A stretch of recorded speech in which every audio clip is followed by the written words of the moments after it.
All right, welcome to the Nathaneal Podcast. Today we have our returning guest, a good friend of mine, Alex Camel. Hello, bro. It's been 6 months since our last conversation. I'm very excited to see where we are right now because our last conversation was really interesting. And so, every time we interact is always interesting. So I'm really excited to hop into the conversation, man. Yeah, me too. Thanks for having me. And God, 6 months, a lot has changed and lots different since then. My God, for both. 100%.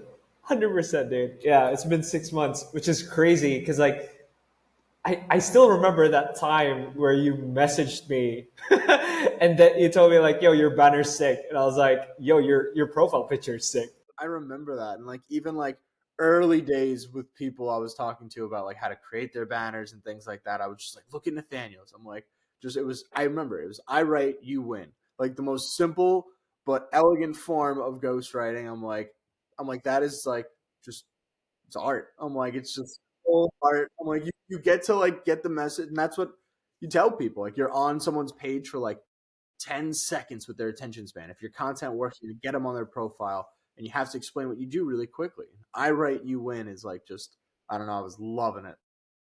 Thanks, man. Well, now it's just my logo, Nathaniel Network, and this is what I wanted to talk about as well because you changed your banner as well. You call it Catalyst Creators Academy.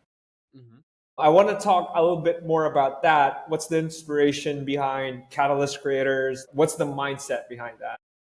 Yeah, absolutely. So a little bit of background. I know we've been on here as well, but about me, I've grown up in a family of entrepreneurs. I've always wanted to build my own business. I've started out building many businesses from e-commerce, nonprofit, drop shipping, selling the holistic mushrooms like lion's mane. I even still have the bottles here.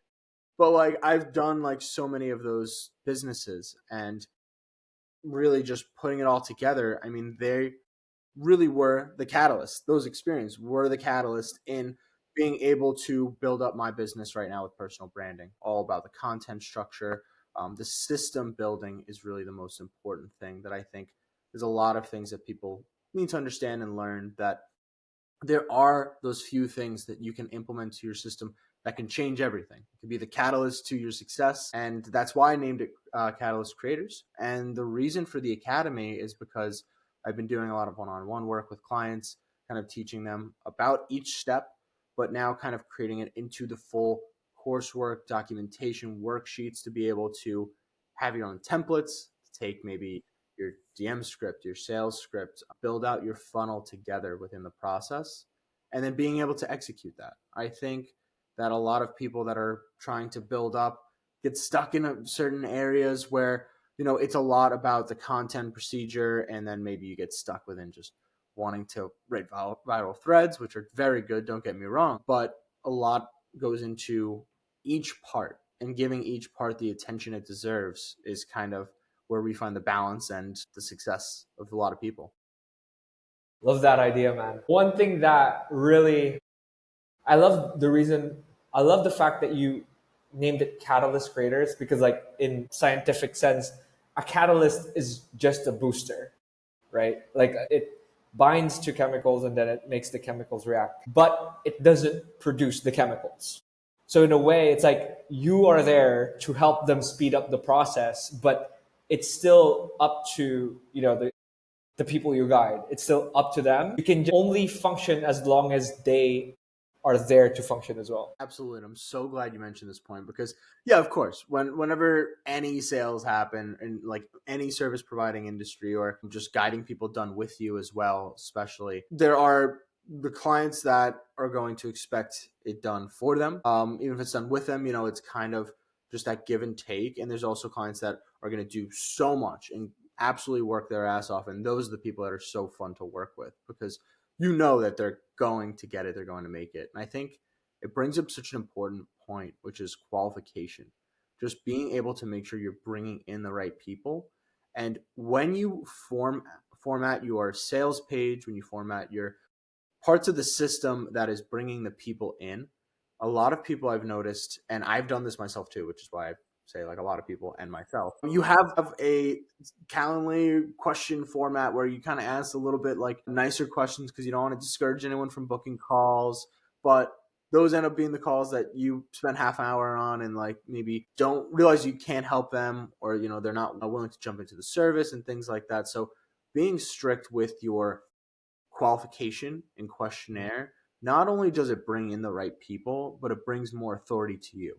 It's saying, listen, I am not going to just accept anyone. I can guarantee you that this will succeed, but for it to succeed, I need someone that's going to work their ass off. I need someone that's going to be the person that's actually going to put in the steps, because at the end of the day, they're still building their business.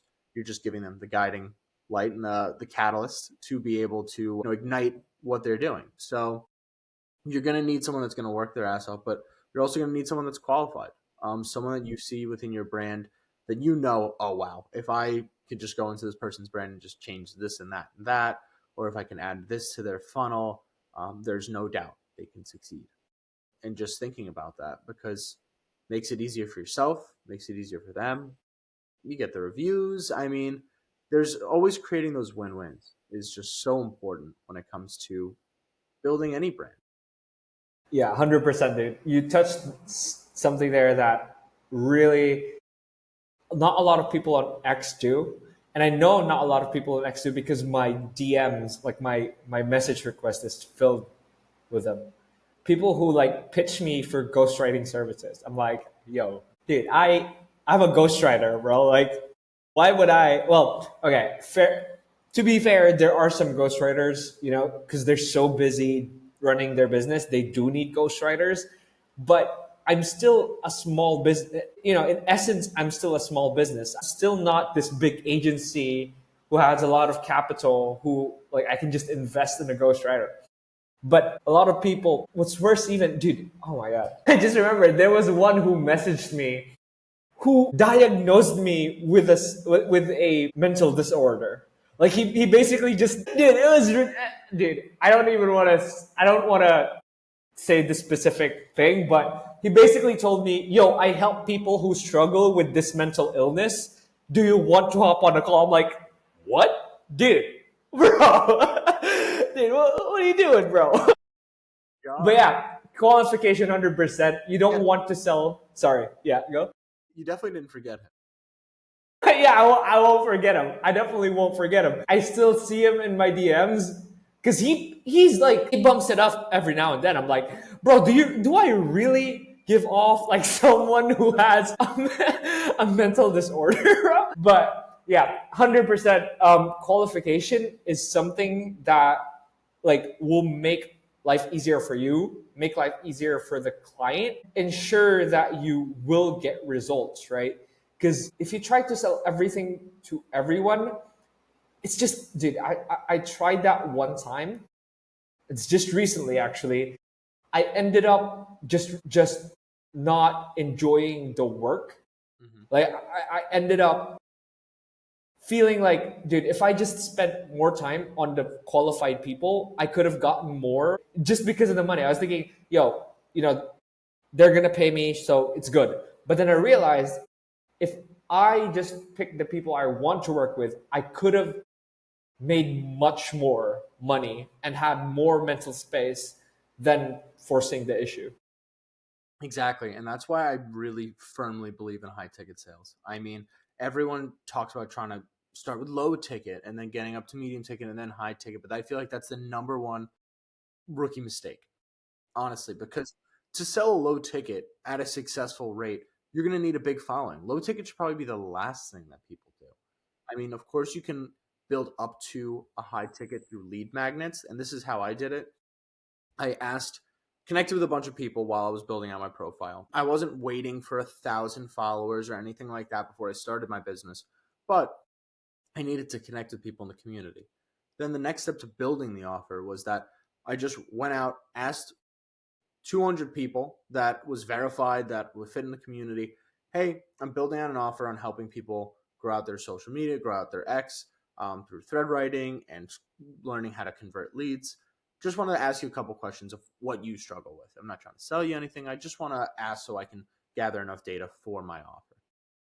people just saw, like, when you're just honest with people like that, and you're telling them what you're there for, why you're there for it, they'll appreciate it, and they're feel like, oh wow, this person values my opinion. They see me as an authority figure. Maybe someone that I was at like 400 followers at the time. So when you're asking people like 300 to 500 followers these kinds of questions, they don't get those questions very often. So they're happy to share their wisdom. They're happy to be the authority figure. So you get all these honest, raw answers of what people at those levels are struggling with, of the client acquisition, of looking more credible and building up authority, of being able to write more free-flowing threads that are going to get attention and convert. That is what the data told me when I collected a lot of those answers, and I built up the offer to be that. I built it up in a smaller lead magnet, because I think the next mistake people say is, all right, I got all the answers. Now I'm going to spend 3 months building out the biggest product ever. You have to test it, right? I built out the free lead magnet. It's the 10X blueprint. I built it out probably around the time 6 months ago when we had our first call. Yeah. When I put that out, there was a lot of people that, the people that I reached out to and asked them the questions said, hey, listen, I answered all these questions. It's free. Just check it out. Again, not really asking for much, maybe an email at that time. And people give you your honest opinion. Oh, wow, thank you. You really answered this question for me. Or, you know what, I didn't think this part really fit in well with what you were trying to say here. And I tell people to just be honest with me. I said, you're doing me a disservice not being honest with me. Shredded the part, again, these are people that are trying to be authority figures that now have the opportunity to be the authority figure giving me advice. So that allows them to, be honest, be raw, be real about it. And there's no shame. I think people want to always seem like the authority figure from 0 followers. So they feel like they shouldn't ask for advice or questions, but that's how you build up your offer to be more credible. And that's how you get more reviews. I mean, those people that gave you their questions, you answered it for them, and maybe it helped them, those are immediate testimonials. And you've built out through a lead magnet. So you build those out, and that's how you build your credibility from 0. I mean, I feel like, you don't have to be selling anything at any level to be able to build that out. Where my tangent was going to the idea of high ticket sales, because being able to create something that's going to help someone is going to allow you to work with people you like without having to sell to 50, 100 people a day. You just have to get that 1 to 2 clients to start your business to be able to invest in it fully. And that's exactly how I got started. I made 1 or 2 sales, and then from there I was able to invest and be able to just keep capitalizing on what was working and finding out what the right system is. There's 2 things that I really love about what you said. First, with the high ticket, I completely agree. I think that anyone who's starting out on X, right? We're talking about X, trying to make money, build an online business through social media. High ticket sales is way better because you only need, like what you said, 2 to 3 people and you're good, right? Like the mythical 10K per month can be reached with 2 to 3 people. The problem and think about it, like if you, especially like I would say even service-based, you want it to be service, like coaching or ghostwriting or do this. When you do, so one, financially, you get 10K per month, like fast, easily. And the next benefit is you get recurring revenue more than selling low ticket. Because if you sell a course, right? And let's say you get a lucky, like you, for some reason, you were lucky enough to sell $10,000 worth of courses in the first month. Now in the next month, those people are not going to buy your course again. They just bought your course, right? So they're going to need to buy something, like you're going to need to market to a whole new, like audience, whole new customers. You need to create more. But when you do service-based and high ticket, if you create a good enough offer and you fulfill your promise, you make good promises, you keep those promises, they'll come back and you'll actually maintain that high income, right? So I really love that. But now this is what I want to touch on with what you said, like the authority figure. I noticed that's probably like 70% of X, like they reach 500 followers and then they just start. They just start trying to be like, oh, I reached 500 followers in X days and I'm like an authority figure now. I've rewatched this podcast by Sean Puri, right? Like My First Million. And he talked about what he would do if he was starting from scratch. And I love what he said. Like, one of your advantages if you're like broke is that you're a loser. And people love working with losers. Like, people like helping those who are below them. And so you don't need to act like you figured everything out, because now, like, people above you will see you as a threat and they won't help you anymore. But if you're below and you're still not, you're still learning the game, it's actually great if you don't try to be an authority and just be a student of the game, because you'd get more than people who are already trying to be an authority at that stage. Absolutely. And it's just, you have to take advantage of your position. I mean, it's all positioning. And think about it, when you're at that level, there, of course, you're going to have to realize where you are in the landscape of things. And it's not going to be that major authority figure, but people are going to see you as someone that they can help, and take advantage of that. Allow them to help you. Like, that is your position right now. Like, take your position where you are and take full advantage of that. I mean, we always talk about brand positioning. We always talk about it. But when everyone thinks of brand positioning, they only think of, how am I going to put myself in the best possible place to be An authority, or the number one authority, or like the smartest in the industry. Like, no, find out where you are in your business, be real with yourself, do a little bit of introspection, and realize, like, okay, I'm in this part of my business. So you know what? Maybe I can be an authority figure to this level of people, but I should still be asking advice to this level of people. Because, some people reach 1,000 followers and they're like, I don't need this 5,000, 10,000 follower person telling me what to do. I'm going to just tell everyone what to do. Also, like what you were mentioning with high ticket sales as well, just being able to, like, think about, it's a whole supply and demand dance, the whole struggle of supply and demand, where if I have a low ticket offer, my supply is going to be incredibly high. I'm going to have, I'm going to be wanting to sell 100 courses and stuff like that, because it's not going to take me any time. And of course, a lot of people fall into the trap of, oh, well, it's passive income. I can just make something and make money, and I won't have to work. I'll make money while I sleep. Like, yeah, sure. If you had like 3 million followers and you're the most credible person in the world, but that's not, who we're here for right now. We're building out high ticket for the people that are trying to create more of a beneficial supply and demand exchange. So when I have a high ticket offer and I'm only saying, listen, this month I'm only accepting 5 people. I'm only accepting 5 people per month. I can't have any more coming in, because that is going to be my bandwidth. And that's how I know that the most qualified people are going to come into my program. And I have to make sure that I have to accept people that are going to be able to succeed in this program. If you are at this range of earning potential, if you're at this level of following, if you have this established in your business, I will work with you. So what does that do?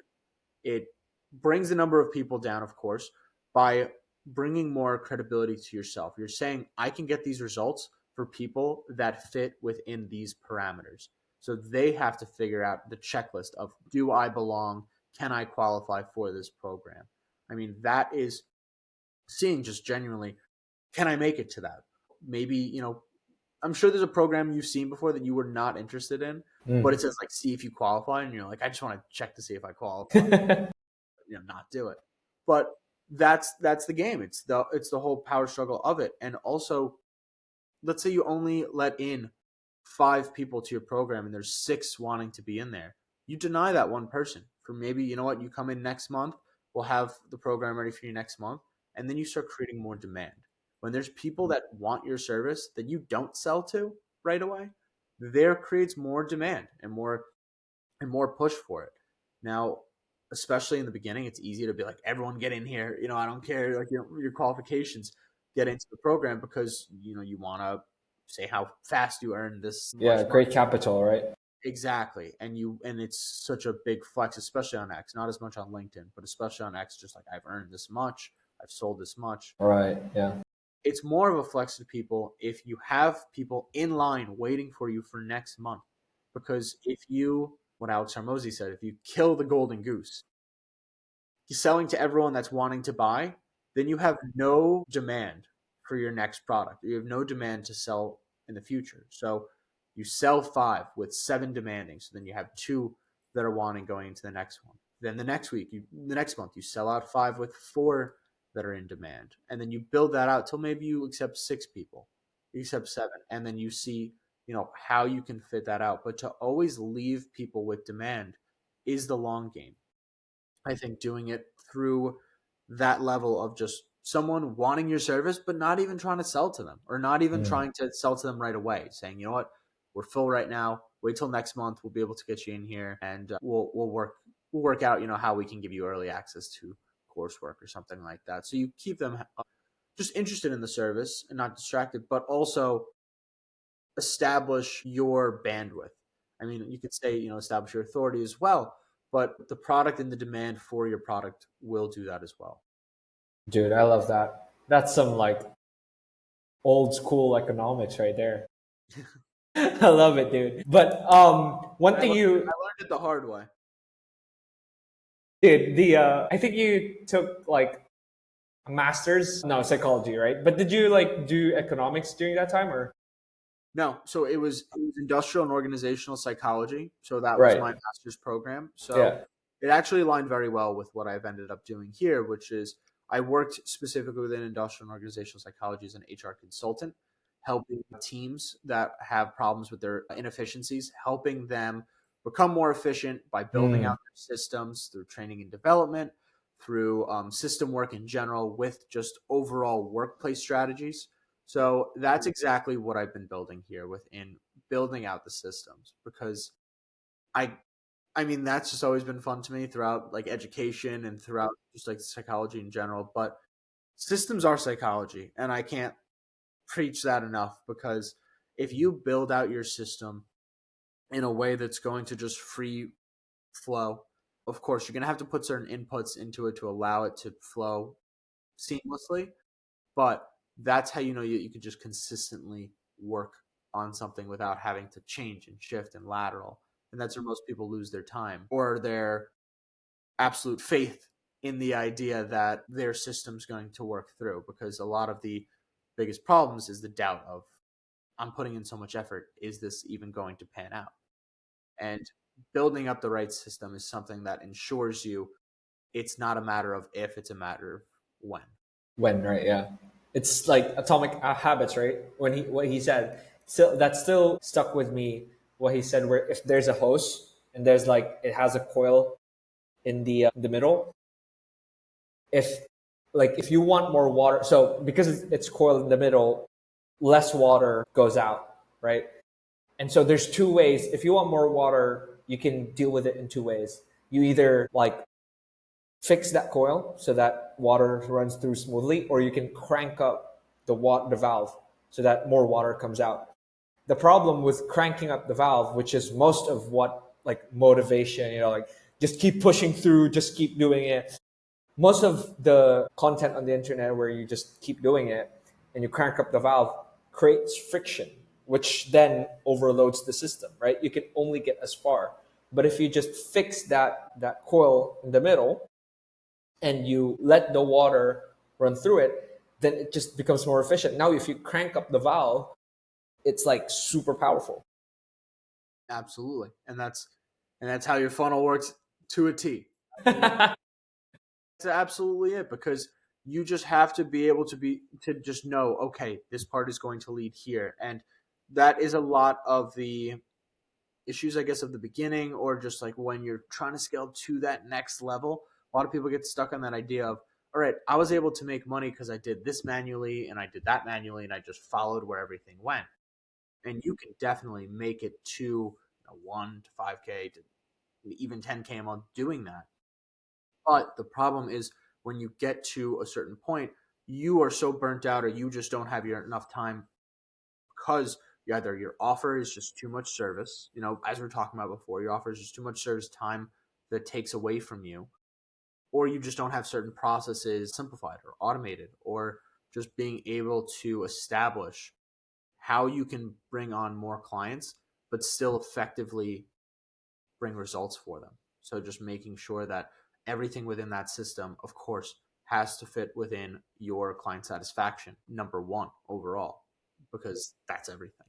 But also making sure that the system in general is going to be able to free flow, where you're posting content where that's going to eventually go to leads, where, you know, the part of your DM strategy, what does that lead into? Maybe having part of your system and strategy, once you have that established, especially within the DM sector of your system, when you have that established, it makes life so much easier. And I can give you an example, because when I was going through the DM strategy and I didn't have like really system established yet, I was DMing people, talking about a little bit, just a little small talk, and then kind of jumping into the pitch. And that was wrong. Being able to, it just flat out wrong. Being able to build a relationship, make the first connection, no pitch, just genuinely learn about someone, see, you know, on the next one, maybe what are the issues that they're trying to get through, what are they learning about, what is, you know, something that they're struggling with that they wish they could build more of. See if you are someone that can help those problems, because you might not be. You know, I get someone that says like right now, oh, I need someone with ghostwriting services, or I need to know a ghostwriter. I'm like, all right, well, you're gonna want to reach out to Nathaneal. Like that's what we're gonna do here. So that's exactly it. See if you can help someone. I feel like there's a lot of people, you know, things come out, oh, I can help you with that. Like, I don't know anything about setting up your like AI like GPT. Like I hired someone to help me do that kind of stuff. So like that's, you got to know your strengths, of course.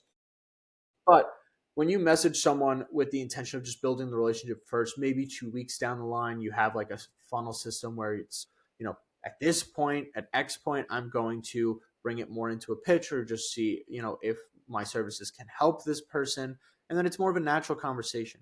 The longer you have a conversation with someone over a period of time, the higher product you can sell them, the higher ticket product you can sell them, because you're building up that relationship. Like, if we just first met and you tried to sell me a $20,000 ticket, I probably would block you, or like just like I don't know, like I'd probably just I wouldn't, I'd just be like, I don't know you at all. But you know, if you told me about if you told me you're creating a $20,000 offer right now and it does this and that and that, like I would just be so much more open to just hearing at least what you're doing, because of the idea of I know you, I know what you've built. You know, we've built our relationship. So the longer you talk to someone, the higher ticket you can sell them. And I feel like that's very important, especially within high ticket sales, to just be able to understand that, you know, it is a relationship building process, and that's definitely what you have to do. And when you do it from a genuine side, instead of like a pushy, like, hey, are you there? Like kind of DM, like, hey, so I sent you this message and you didn't respond. Like, yeah, there's a Yeah. reason. But yeah, just the whole idea of that, of just being able to build out that trust, to be able to genuinely say, hey, listen, Daniel, I saw that you were trying to really just get onto the next level, you know, see that your services might be bogging you down with time. I built out this system to be able to save time and also scale your business. If you're interested about hearing it, I'm happy to give you more details to see if you're someone that would qualify for it. So you're giving them an opportunity to see if they belong, but you're also not pushing the idea of like, let's get on a call. I need to talk to you. Like, you need to buy this. This is for you, you know? Yeah. Yeah, I love that, because then we go back to what you were talking earlier. Sales doesn't become selling; it becomes solving problems, qualifying, right? In a way, you're not. It's like you're not pushing someone; you're actually pulling them towards you. So you're not pushing the product. You're saying, "Yo, I have a product here that could help you," but you know, it's still up to you in a way. You still need to qualify, because I don't want to sell you something that is not going to solve your problems. I want to sell you something that will actually solve your problems. So yeah. Exactly. It fits right in with the idea of you want qualified people. If I'm shoving it down someone's throat, because I've done that before. I've been like I've totally done it before, and it worked, but it worked 1 out of 100 people, and the client that I had was just not successful because of the idea that, you know, they weren't someone that was consistent. They weren't someone that was willing to build out the systems. They, you know, thought because of the, you know, the coursework that it was just going to be done for them. But like those are the kinds of things that like you have to understand happen when you're forcing your product on someone. Because someone can buy a product that you're forcing on them without even really wanting to buy it. I mean, that is possible. But why? You don't want to really even do that anyway, because it's going to be a waste of their time. It could hurt your credibility if you're not going to refund them. I mean, I'm always a huge advocate. Like, if customer's always right, you could be doing the best job in the world, but if they request like a refund for something, like, of course, state your arguments and reasons, but within reason, I would refund them, because your reputation is more important than your first sale, and that just needs to be established. 100%, dude. I think, okay, now this is like me thinking, putting myself in the position of a guy who's trying to sell, sell, sell. And I think it's because they want the first sale. Like, in a way, they're in it for the money, right? They want the money. Like, especially when you see people on X, like, dude, when you see those screenshots of revenue, like, fucking, like, Jesus, 4 figures, like Stripe accounts that have like multiple income, invoices, like, you'd be like, yo, why am I not doing that, right? And so I would say that if I was in that position, I would do that because I do need the sale. I do want that sale. And that's where I think that fallacy of wanting the sale rather than wanting to serve. Because in the end, your business shouldn't be about the money that you're making. It's about, as corny as it is, it should be the impact you're making. Like, are you actually helping people? Because if you're not helping people, then you're just a revenue machine. You're not a business. You're just chasing revenue, chasing money. And that's, it's funny. I almost want to go down like the avenue of, someone's not going to listen to us, right? They're going to be like, They're gonna be like, fuck Alex, fuck Nathaneal. like, you guys already made like your first sales. I haven't, so you know what? I'm going to sell to anyone that is willing to buy. All right, fair enough, because I did it. You might have done it. Like, let's just say you're going to do that. Then let's just get you ready for what's going to happen. You're going to push it on someone. They're going to buy. And that's totally great. Great job. You made your first sale. But here's what happens after is you're going to have to do so much more than what was expected of you, because you're going to have to match up. You're going to have to get them to a place of qualification and then work with them from what you already planned on doing. The amount of work you're going to have is going to be probably double the amount of what you expect, because of where you have to get someone. If you want them to be a credible testimonial and resource. Sometimes they might just be someone that gives up or drops out, or is upset, wants a refund. So it's great to get over that hump, that mental block of, I can actually make my sales. Then it's the next hump of really just, who can I sell to that is going to actually fit within this? Who's more qualified to fit within this program? And I think that's really the tough challenge. And the most work you're probably putting in is to the clients in the beginning that are probably not as qualified, because the qualified candidates, the qualified clients, prospects, you're probably not doing as much work, and they're probably getting double the amount of results, because you know that they're the right people. You know when to leave the ball in their court, when you could say, here, listen, we're going to work on this, that, build out this system, and then we're going to jump into this part of the topic.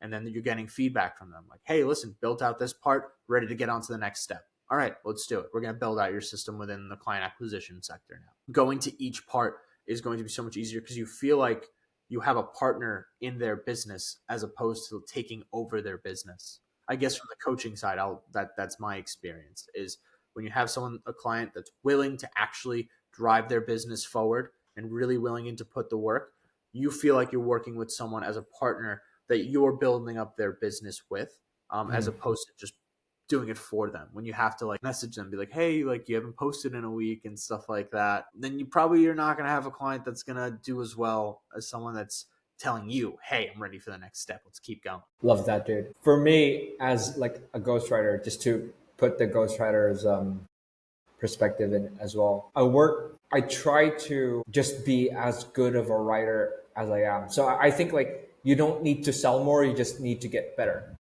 in a way. Like that's Alex Ramosi, right? He says that there was this one video which he was just so angry. Like I was like, dude, why are you so angry at this video? But I listened to it anyway, and he just basically said like, yo, you don't have to sell more. You don't need more leads. You just need to be better. Because if you get better, the leads will come.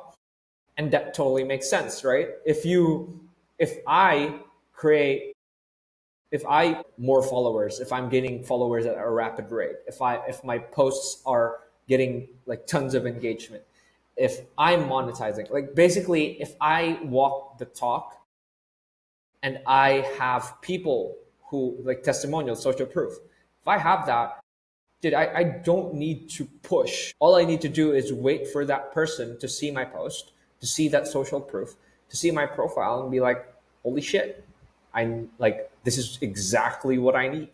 And they just come to you. So many times, dude, so many times people have just booked a call out of nowhere. I was like, holy fuck, why are people just booking now? And it's because I've built something that they need. And not everyone's going to need your product, right? Not everyone is going to want to buy it. And so if you just get better, the right people will find you. Absolutely. And it's the same thing of, if I started from zero, what I would do is I would make the free service. I would ask for a bunch of testimonials. I would do it for free. I mean, when you create a low ticket product, you're hanging on credibility and you're hanging on the fact that there is a promise that they're going to get results. And I think when you're doing something for free, of course, you're getting more of the practice in, you're getting more of the process in. If someone's more likely to get into your product, test it out, see it, review it, and you're able to create something great and say like, I don't have my Calendly link posted anywhere. I actually just, I only send it to people once I talk to them through DMs. Like, put it on your site. Like, there's so many times where I would be looking for someone's service because I'd see someone like 200, 300 followers. And because I'm interested in looking at offers and just different offers and how, to change them. So I would go into someone's like account, sort of website. It would talk about all they've done. It'd like be okay, it'd be pretty good copy, but there was nowhere to go. And I'm like, where is the next part of this funnel? Like, where are you supposed to take me? So it's all part of that process. And there's so many intricacies when it comes to building out the funnel. But of course, the authority does help with it. And being able to create those case studies, being able to post those, remind people of those, especially in the beginning for me, I struggled with being able to wanting to like show off because I was like fearing like the spotlight effect because I didn't like I wanted to post successes, but I wanted people to be like, oh, this guy thinks he's all that and everything. So I kind of bordered that line, and I kind of still do sometimes, but I think it's so important to post as many authority figure posts, whether you're talking about how long it took to build your business, what you've done before building your business, what the results were from yourself, from your clients. Tell your story over and over again. You have a great case study in yourself, and you're just being able to prove to people, listen, I got to that point where you're selling to someone that has 100 followers when you're at 500 followers. Tell them how you got to that next level. I mean, give them each step. I mean, because people want step-by-step direction, so there's no reason you shouldn't give it to them.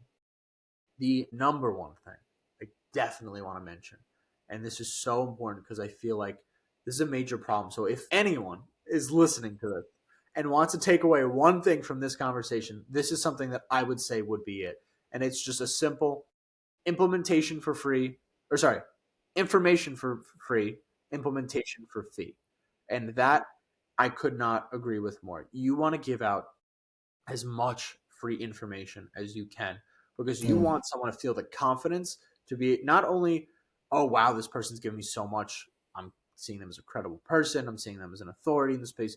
But you also want to give them the confidence to be able to get to that point where they can be a qualified person. You can make qualified clients. You can make qualified leads and prospects by offering up free information that's going to get them to that next level. And if you get them to any next level from free information, they're going to want to go to you for the implementation. And I think a lot of us, like to withhold information. Here's the thing is if your business is based or needs to withhold information to make money, you need to improve your offer. That is it, because there's information everywhere. It's just maybe someone hasn't stumbled upon your secret recipe. Yeah, sure.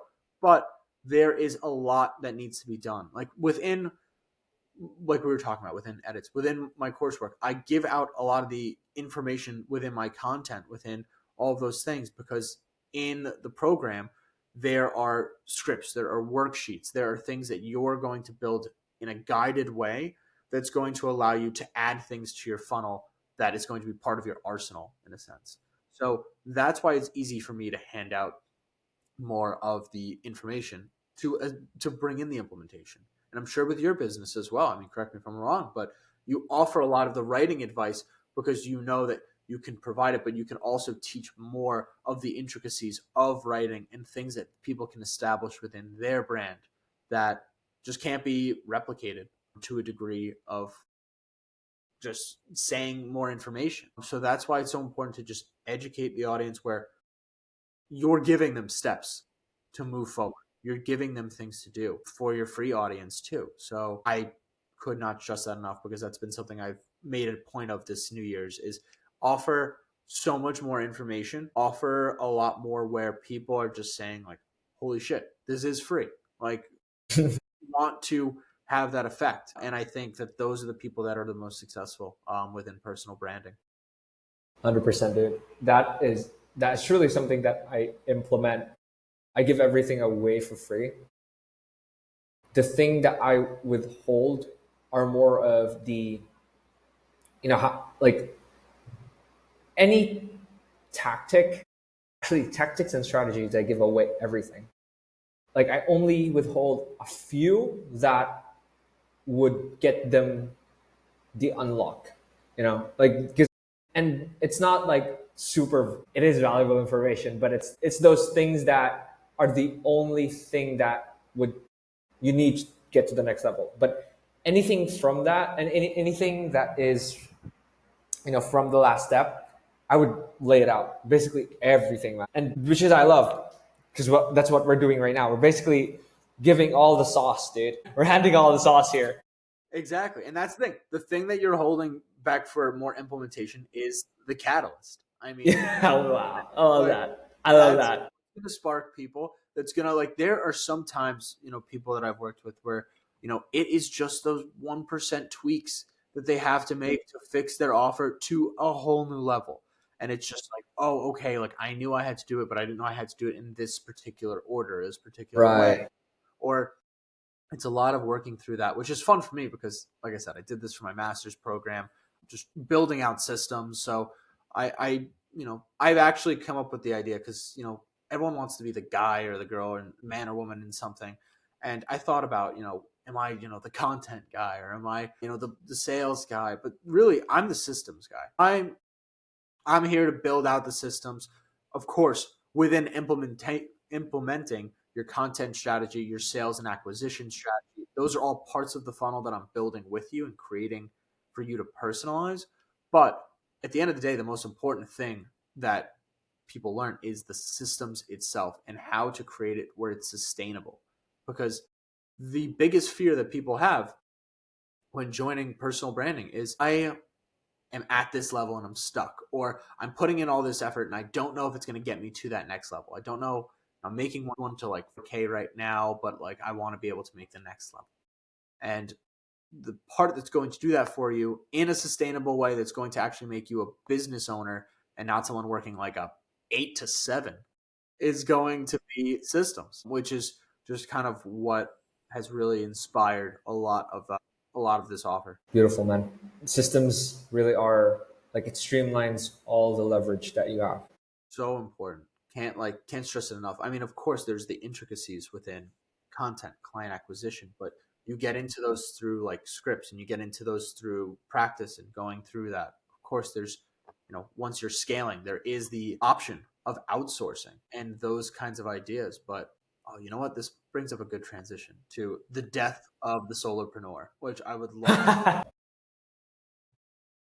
I love the idea of the solopreneur in the beginning. I love the idea of being able to build your own business because, of course, you need to be the CEO of everything. If you ever want to outsource anything, you have to try it first. Like there is no, oh, I've never done this before, but I'm just going to hire someone. Unless you're building like a website, then it's like, okay, you can get away with just outsourcing that.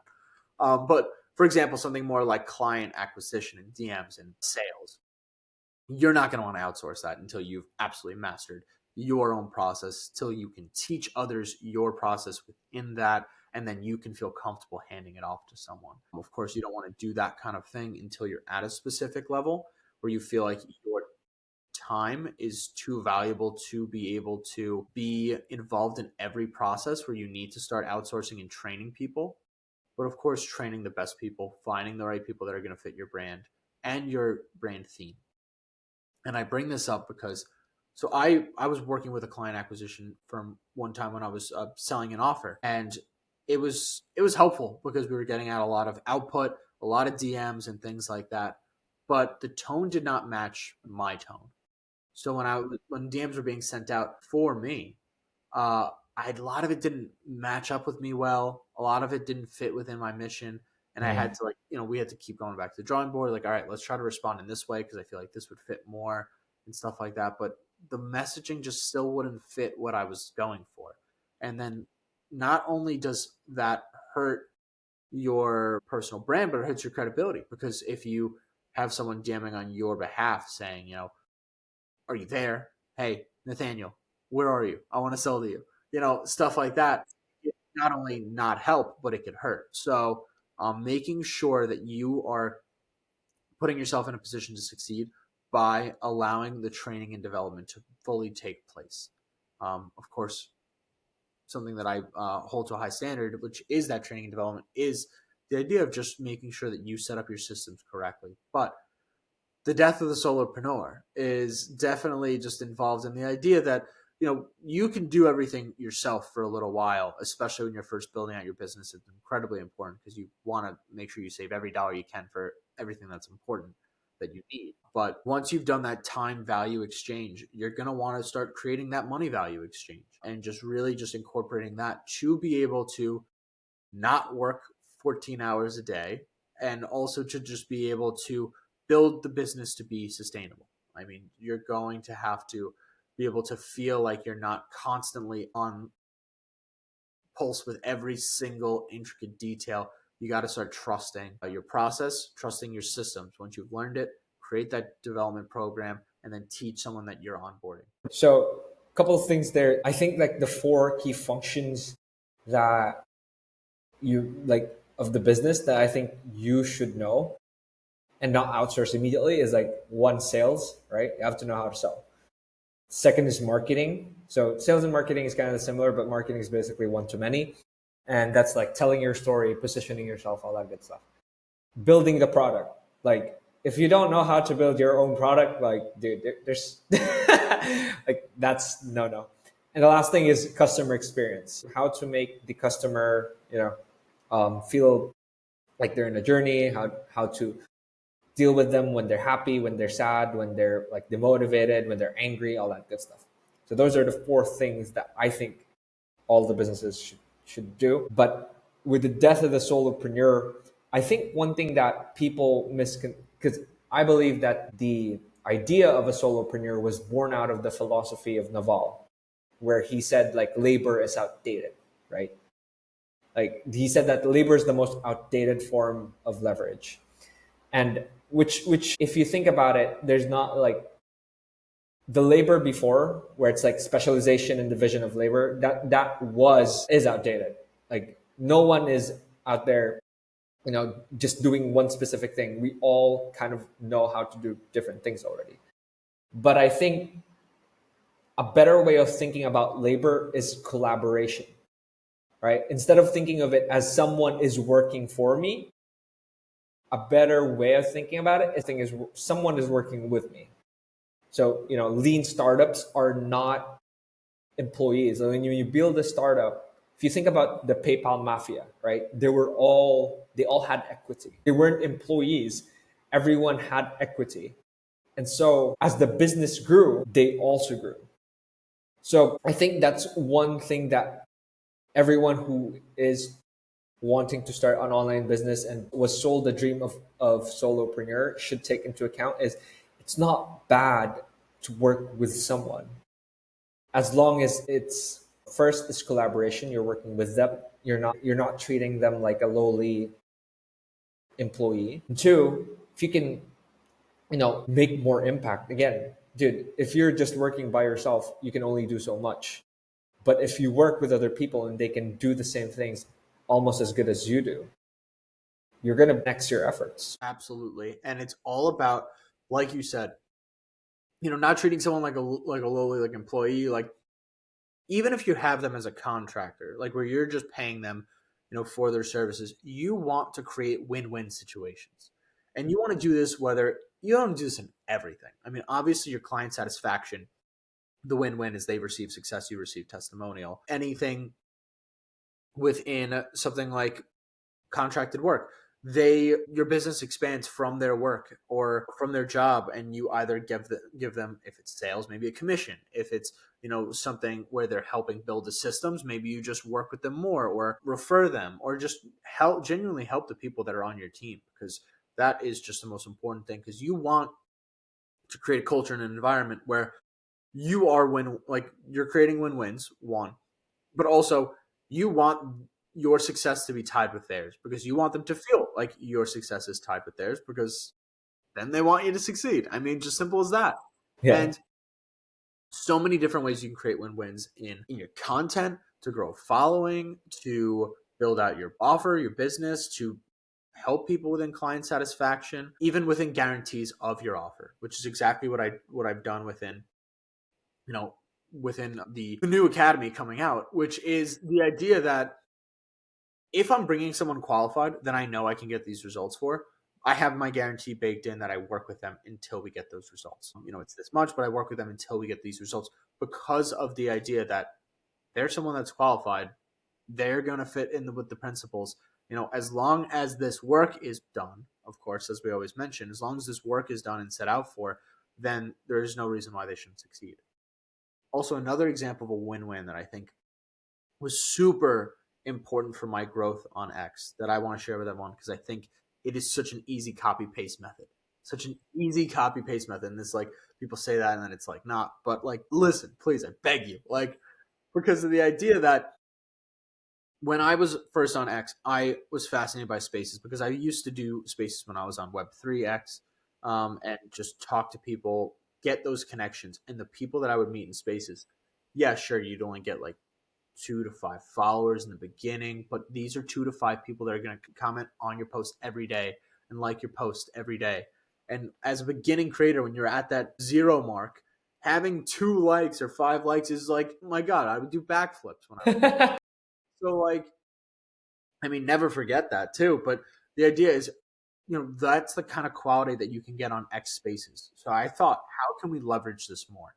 So it's all about creating those win-wins. So what I ended up doing was hosting my own spaces. Just, you were there for the early days of the space that we were doing. I got to back more on spaces again, because it's just so much fun. But you get on spaces, you just talk about everything that you're doing within your business. You talk about content creation if you're a content creator. You talk about, ghostwriting if you're a ghostwriter. You just go into all of your spaces going on about those things.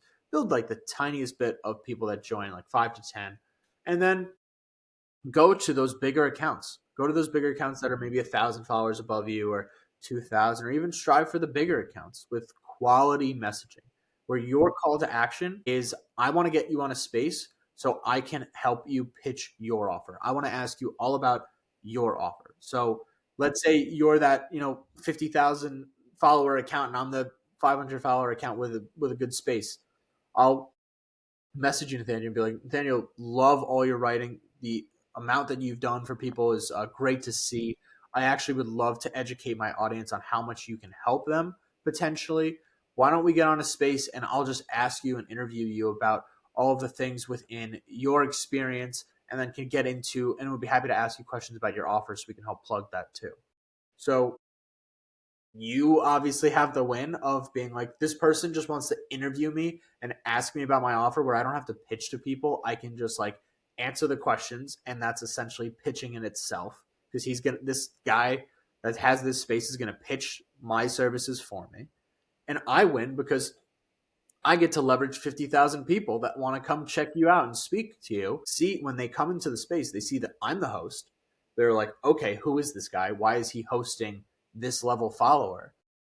It builds your authority. It builds your credibility. And also it just builds your more genuine, verified following of people that are actually not bots, but also just people that are within your niche.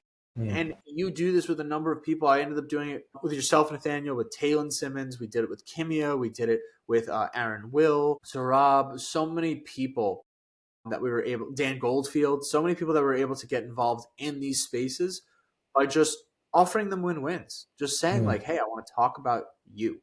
Like, let's just talk about you. People love talking about themselves. Give them the opportunity to. So doing those kinds of things where, all right, no one loses here. That is just something that, I know my positioning is not to sell my offer at that point. I know my positioning is more of growing my community. Their positioning is to grow their offer. So how can we combine the two? That's great. That's a great perspective. It's like positive sum games, right? You're creating positive sum games for you and for your guests, essentially. And did you win because you get their audience essentially, and then you help them because you're helping them sell. So yeah, man, I love that idea. One question, because I think I remember you did like a spaces where it's like purpose project. Like, how'd that go, man?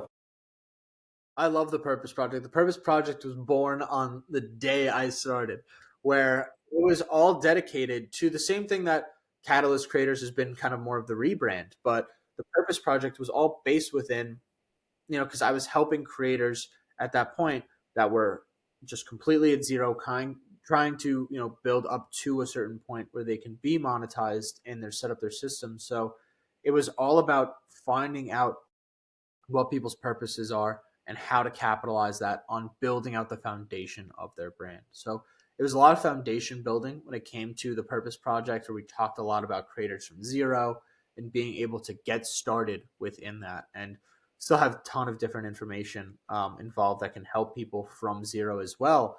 But really just focusing on those early connections, creating those win-wins, just like I was saying. Like, you can do that spaces idea from zero. Get in someone else's space, start talking, have a little bit of people that enjoy hearing you speak, and then create your own space. You can do that from 0 followers, make a new account and start that today. And you will grow. I mean, you will grow. You won't grow with like 20 bot followers a day, but you'll grow with like 3 to 5 quality verified followers. And I always take Will Carter as an example, a friend of both of ours, who he was in my podcast the other like couple of episodes ago. He's awesome. And like, I can't say enough. I feel like every time I get on any kind of space or the most beautiful voice on X, I just talk about this guy. Like, and that's the thing. He's got. I said he's got a face for TV and a voice for radio.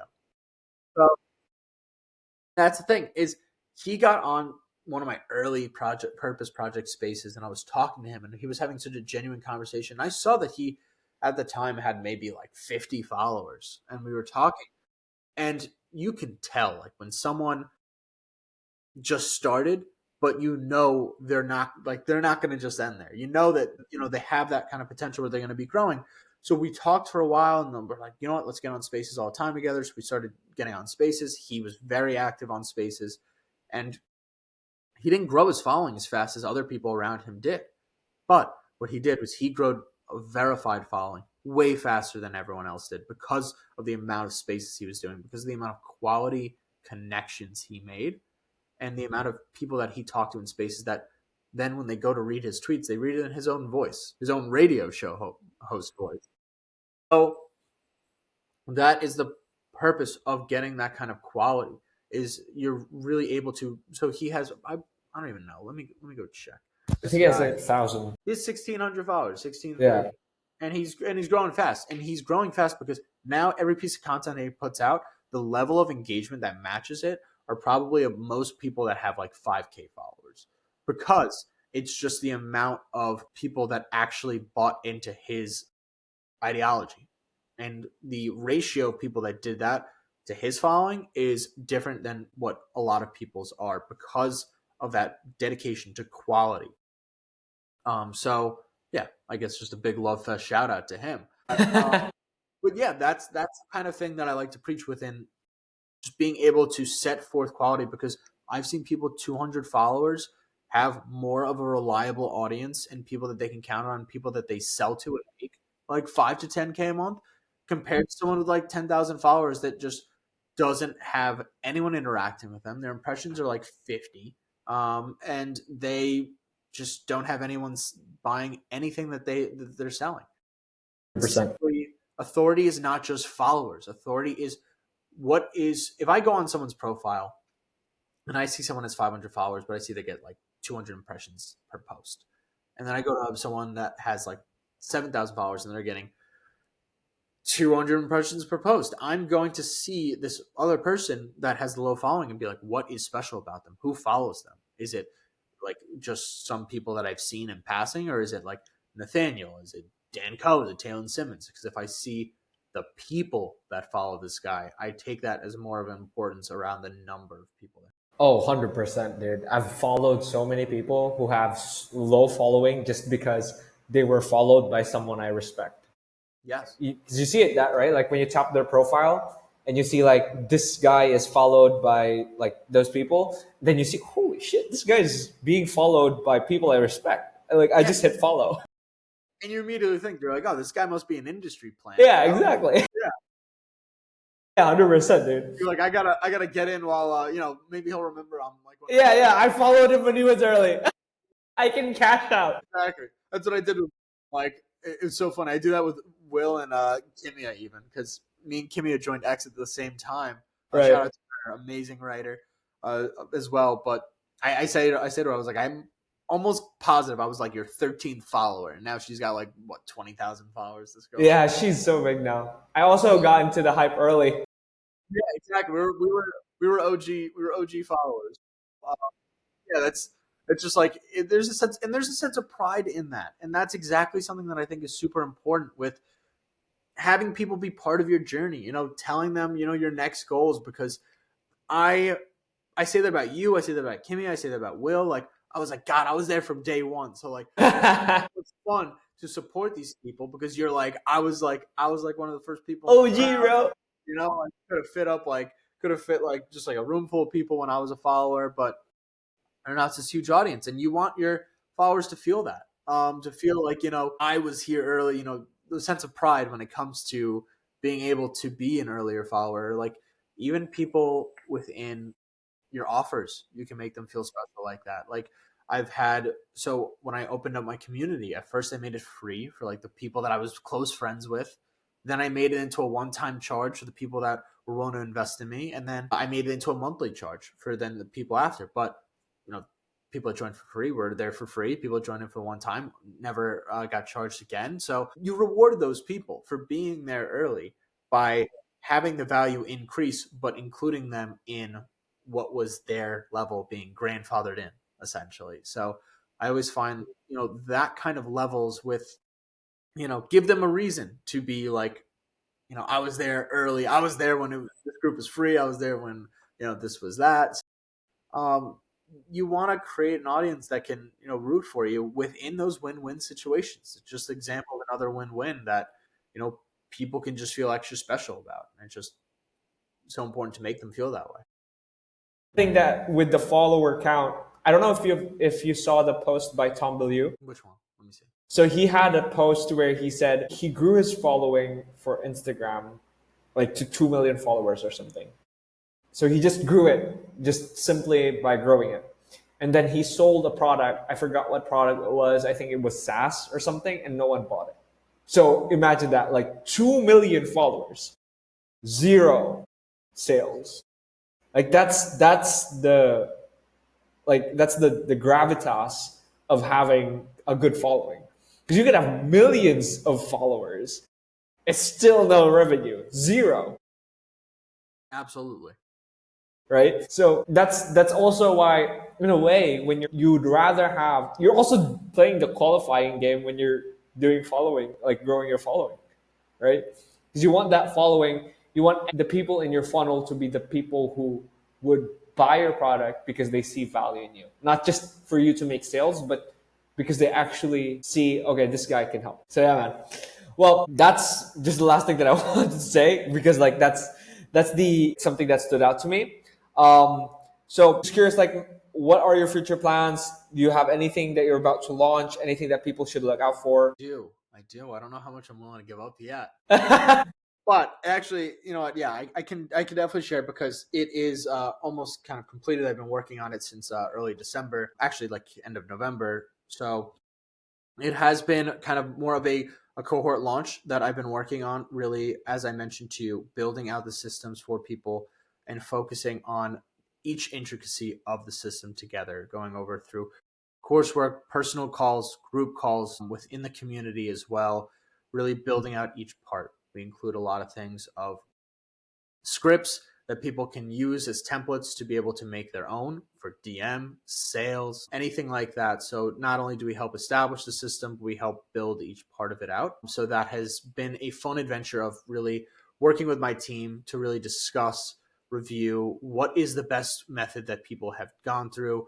to be able to build these things out. A lot of research went into kind of everything that we're building within what has been the most successful thing for our clients, what have been the reviews from people of what has been benefiting them the most. So a lot of research went into this. A lot of worksheets are being put out into this that I'm really excited to get out. So doing that for creators kind of more within that range of, you know, maybe they're making 1,000 a month, 5,000 a month, and they're trying to get to that next level. So that's really kind of the next group that I've been really trying to serve at my best, because that has been, with my experience, the number one people that succeed from the program. So that has been what I've been building out. I don't know how much more deep I can get, but it will be coming out probably around this mid-January point, and we'll only be accepting 5 people a month. So that is the max as of right now of what we're doing, because we want to make sure that we have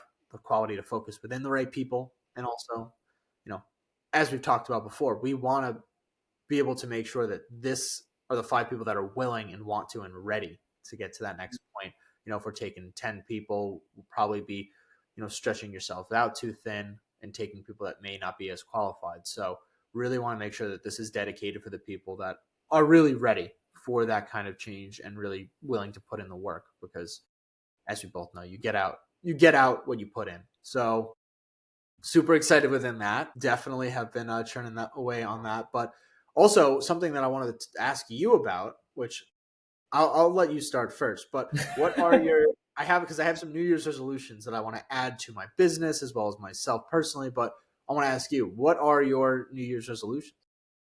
Well, thanks for asking that. But so my New Year's resolution, the goal for 2025, I made it into like 3 pillars, you know, like basically the 3 markets. So wealth, health, relationship.